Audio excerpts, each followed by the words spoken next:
ద్వారా మోటార్లు నడిపించి ఏర్పాటు చేసి నీళ్లు పెంచేట ఆలోచన చేస్తూ ఉన్నాం, ఒక ప్రయత్నం చేస్తూ ఉన్నాం.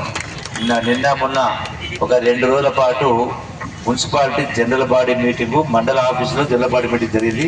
ఆ జనరల్ బాడీ మీటింగ్లో ఇటు స్పెషల్ కలెక్టర్ గారు, అట్లాగే మున్సిపల్ అధికారులు, చైర్మన్, కౌన్సిల్ అందరూ కూడా ఒక సుమారుగా 7-8 గంటల పాటు చర్చించడం జరిగింది. అందులో కొన్ని నిర్ణయాలు తీసుకున్నాయి. అందులో భాగంగానే దీంతో పాటుగా సోమశిల పాత స్కీమ్ ఉంది. ఆ సోమశిల పాత స్కీము పడబడిపోయింది. దాని మోటార్లు ఉండే, ఆ మోటార్లు కూడా ఎత్తుకపోయినట్ట.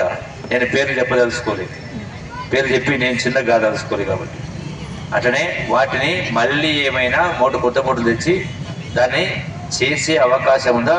మున్సిపాలిటీ ఏఈలు అట్లాగే మిగతా స్పష్టత నిష్ణాతం తీసుకొని వెరిఫై చేసి దానికి ఎంత ఖర్చు పెడితే ఎన్ని నీళ్ళు వస్తే లెక్కేసి చెప్తే నిధులు కావాలంటే నేను మంజూరు చేయించేటువంటి ఏర్పాటు చేస్తే అదనంగా మున్సిపాలిటీలో కూడా మంజూరు చెప్పేస్తాను.